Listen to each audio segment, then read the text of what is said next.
to this pre-recorded presentation on Indigenous Housing in Alberta, a YAG Housing Month speaker series event.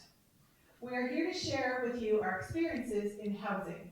Our panelists have more than 75 years of combined service to Indigenous housing. My name is Lisa Hinks, and I'll be introducing our panel as well as asking them a series of questions on Indigenous housing. Once the presentation is over, our panelists will be available for your questions live. On our panel today, we have with us Denise Fayant. Denise has over 30 years of service with Métis Housing. Denise started working for us as a receptionist in March of 1989.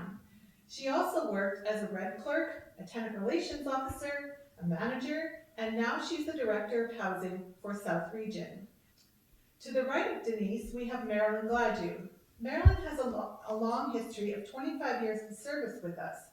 Marilyn has also worked in several different positions and currently is the Director of Housing for the North Region. Next, we have Corinne Card. Corinne is new to our organization, but not new to housing. She's been working on our New Homes program for the past year. Corinne has an extensive management background spanning 43 years. Many of those years were spent managing businesses that encompass all aspects of housing. They include market rent, affordable rent, low income, seniors lodge, and seniors apartments. Next to Corinne, we have Darlene Sutton. Darlene has worked with Métis Housing for just over 10 years in the maintenance department. Darlene and her team look after the facilities and provide safe, adequate homes to our Indigenous families. Next we have Cordine Gurlitt. Cordine is currently the director of the Family Reunification Program, a Métis Housing initiative. This program works in association with the Child and Family Services across Alberta and Saskatchewan. Cordine has been in this position coming up on 3 years. She was previously with the Métis Nation of Alberta for a number of years, starting out as a Métis resource worker and then moving over to be the manager of children's services. So welcome, ladies. And so we would look forward to the experiences that you're going to share with us today. So let's open up with speaking about women. Can you tell me what barriers do Indigenous women face when it comes to housing?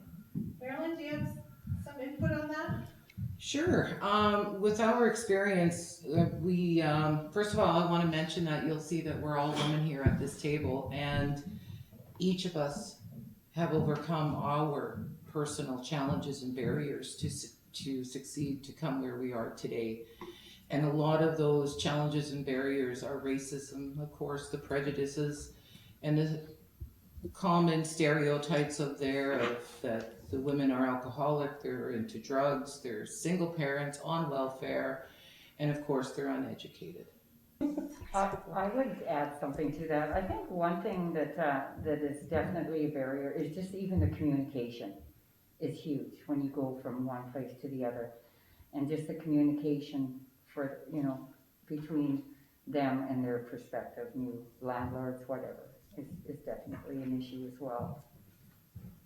And I'd like to add that being single parents, they do have a fear of their children being apprehended by children's services. So true, so true. A lot of our families, when they come to us, a lot of them are in jeopardy of losing their children if they can't find affordable, adequacy housing. Exactly. For sure.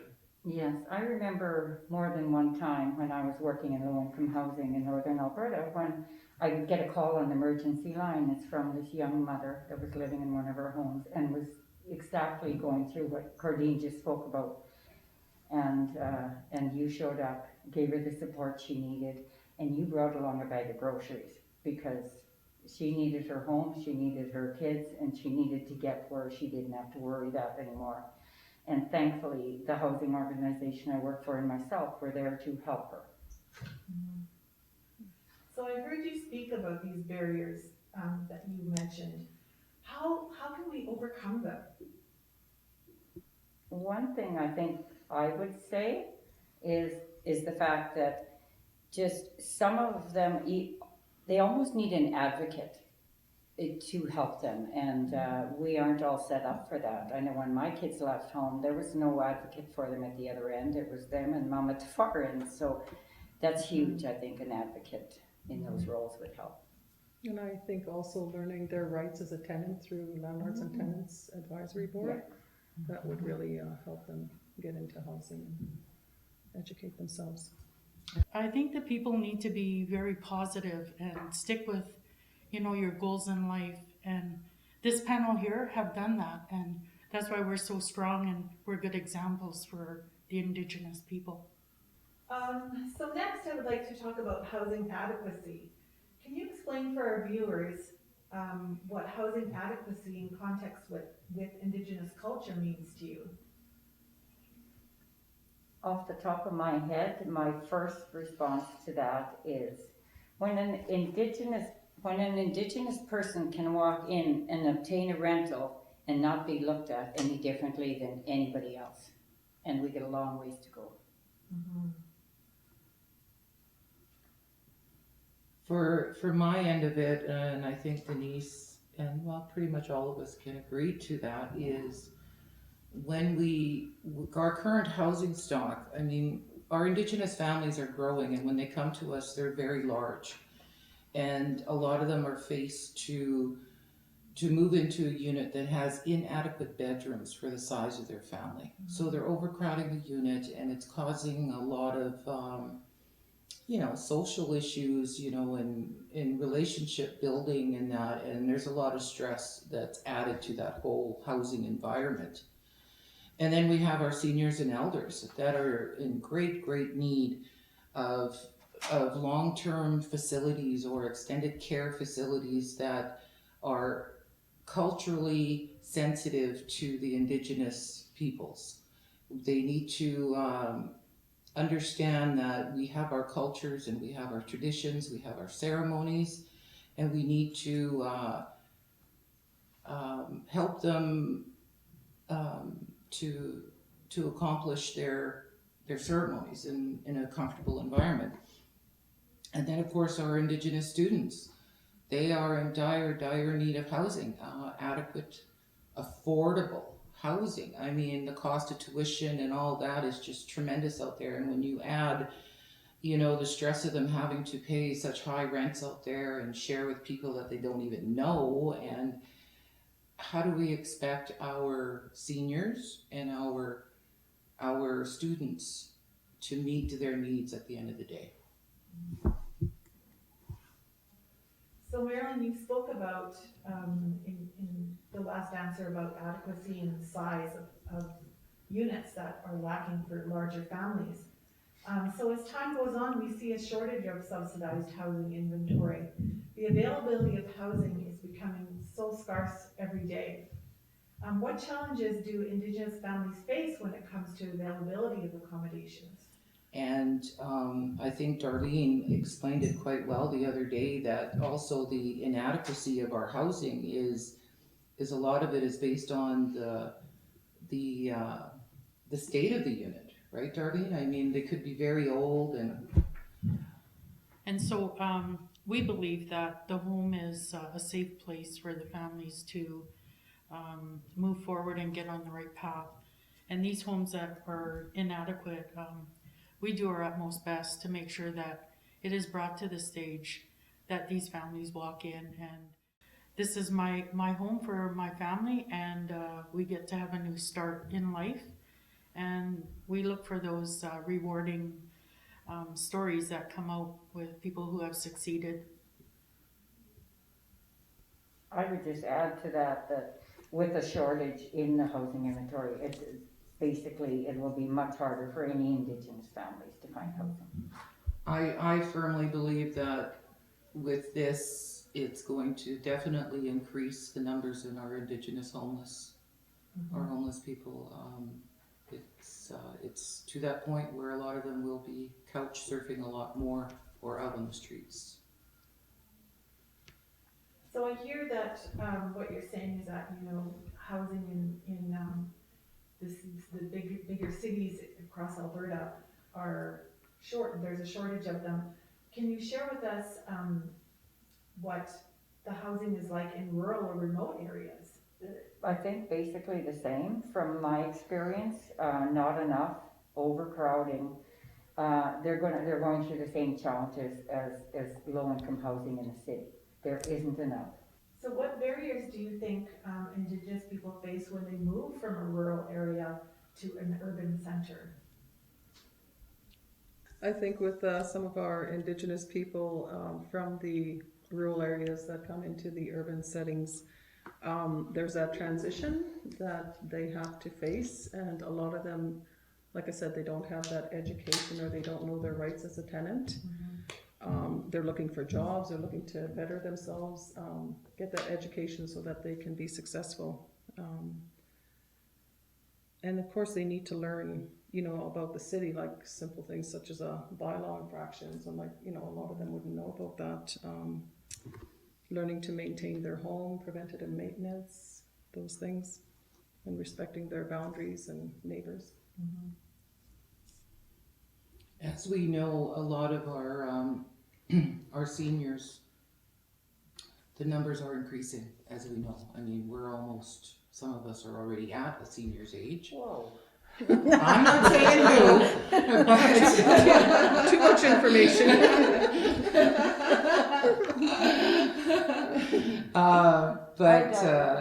the numbers are growing, and we're finding that with that number, we have to understand that our seniors, because we're sitting at this table right now, and we're pretty vocal women, correct? When you go to a senior's home now, and you look at the seniors there, they're pretty quiet, right? A lot of them are very passive, they're timid, and they're not very vocal. They can't really communicate why they're upset or whatever, right?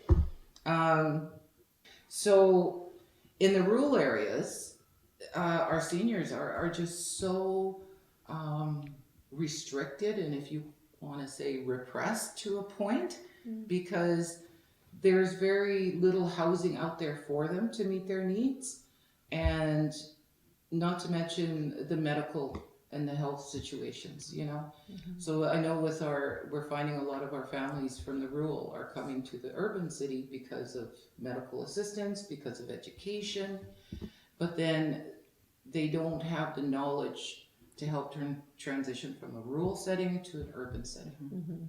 And yeah, And that's where the challenges are. That's where the challenges are, for sure. And something I'll add to that, which maybe isn't speaking to seniors, but to our young people leaving their home communities to come out and get a better education, is they leave what they know, all they've known all their life, and they come out to the big city and they have no supports out here, no family supports. And so many of us fail right away, within a few months. And, you know, there's so many success stories that could have went the other way if we would have had the right supports in place for them here. Because they had the dream. And going back to the seniors, our housing stock cannot house these seniors that are coming up in, you know, the baby boomers. We cannot house them. Our houses are, you know, older, and to make it safe and, you know, able to move around with a walker or a wheelchair, it's almost impossible in a lot of our buildings. So it's a big concern. They do, as we have a lot of families that come with the trauma behind them and a whole bunch of things. So we offer a list of things. So I'll shorten it to a few things that we do offer for our families, which is parenting classes, because some are single parents that have had children quite young, so don't have the understanding of how to parent. So we do parenting classes, the abandonment and codependent behaviors, inner child healing and building self-esteem, healthy relationships, grief and loss, one-to-one counseling. We help them apply for any ID that they need, be it birth certificates, applying for Alberta Health, Alberta Works, or AISH, coping with their addictions that they come with and their trauma that they come with, helping them fill out or even get caught up on their income tax, banking and budgeting, opening up a bank account. Some come with no bank accounts. Just their general life skills as well, and their spiritual needs. We continue their cultural knowledge that they come with, and they share that with us so that we can continue those with them. So I do hear that there are some resources, but for the people that do move from the rural area, I guess it's finding those resources, right? And finding that support to help them work for them. So my next question that I wanted to ask you is, we understand that housing is a social determinant of health. In your opinion, how does the lack of housing impact the health of Indigenous people? Greatly, if you're homeless or underhoused, overhoused, huge. Well, I've seen both sides of the coin, so to speak, with families and with, I mean, we can have a family that comes in and they pretty much came with clothes on their back and that was it. And I want to firmly believe, and I do believe that because of our supports and encouragement that we've provided to the families, most of them are very, very successful today. It just shows that if you don't have adequate housing, your health is going to suffer either way. I mean, we all know that. I think most of us, why we succeeded to where we are today is because we had a stable home. We had a stable roof at some point in our lives. Mm-hmm. I personally went through times when I was younger that we didn't have a stable roof because we fell into those prejudices or those other, addictions or whatever in the family, right? So, but later on, we did have stable home, so that helps you, and I know that helps my son because he grew up in a stable home. My grandson's growing up in a stable home, but if you don't have that, So it's breaking the cycle it's so that they breaking can the cycle. have that healthy. And I always want to believe that in order to heal from any trauma, you got to have the safety and the confidence that you're in a stable environment. Because if it's being ripped out over you or under you, whatever, then you're not going to succeed. Let's move our conversation on to some of the improvements in housing that we've seen. So some of you have been in housing for a really long time. What have you seen over the years in the state of housing for Indigenous people? Well, with me, I'd have to say the improvements have been remarkable. Yeah, I mean, we've gone through several changes, not just within the company, but with our funding providers, and not major changes, but they seem to be a little bit more aware of our needs in regards to our renovations and that, and with that, like I said, we have such an awesome maintenance team, Darlene's team. Her and them, they're just so innovative in getting the repairs done and the replacements done with the budget that they have to work very closely with. And our homes are looking better and better all the time. Of course, we have the older homes that have to be carefully dealt with, but moving ahead, our houses are looking a lot better. And we're having the technology side of things, how things have improved over the years. It's just amazing. I mean, Denise and I remember our old typewriters. And the whiteout, and Writing down everything. Coding everything. Oh, yeah. Yeah, nothing, no computers then. I had to fight tooth and nail to get that debit machine Yeah. in there. But it's come a long way. We really have proven ourselves to be excellent housing providers. So. Darlene, your team has been working on some improvements or additions to our housing portfolio, haven't you? We have, and we've taken some homes that are beyond repair, and we're building brand new homes. So, for example, I believe there's 13 that we're tearing down, and we're going to come up with 23 brand new units, where that welcomes the Indigenous families into these homes. And I can't imagine how I've seen it in the past, but how a family walks into a brand new home. This is brand new. No one's lived in there, and so those days are coming up soon for all of us to experience and experience the joy and happiness of the families that are moving into these brand new homes that we're building. That just gave me goosebumps. It's going to be so exciting. Very It will be, exciting. Yes. Wonderful. Well, now to finish off with this presentation, I would like each of you to share a success story that you can remember, because I know you've all experienced something that's touched your heart. So we'll start off with Cordine. Cordine, can you share with us a success story from your program? We have many success stories from our program. So the best thing is when they transitioned out and they transitioned into one of our housing, so the Métis urban housing units. Just to see their looks on their faces, that they're actually on their own with their children, with no CFS involvement. It's just so gratifying, and yeah, it's amazing to see. One that, lots of success stories around housing and stuff.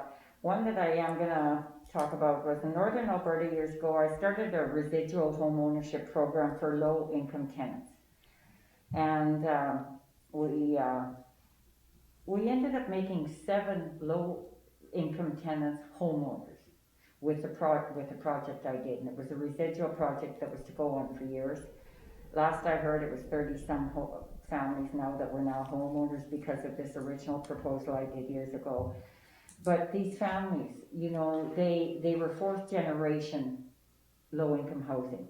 Their parents, their grandparents, their great grandparents, their great great grand, they were, so it was breaking the cycle. And that's how I got the program passed in the first place, is I planned on breaking that cycle. And we did. So with our first batch of homes, it was 7 homes, so we handed over turnkey keys to these homes to 7 families, and a few of them were single parent families, and those mothers were so proud. I had one of those mothers reach out to me a few years back on Facebook telling me she had paid off her home, and she was so proud. But yeah, like the feeling, like there were so many tears, and they were all happy tears, and it's incredible program. But yeah, there's some good successes, yeah. We had a staff retreat here a few years ago at Pine Lake, and one of the ladies that was presenting there, I didn't even recognize her right away, but she came up to me and she goes, "Oh, hi Denise." I said, "Oh, hi," and I'm like, "Oh, okay, I know you." But she had mentioned, well, she was my tenant about 25 years ago now, I believe. It's been quite a few years. But she thanked me in front of everybody, and she was a single mom with her kids, and she said that she really appreciated how I treated her with respect and kindness, and she just thought it was the greatest thing, that this program really helped her and her family. And she finished her education and she became very successful. So I was very proud of that. Thank you.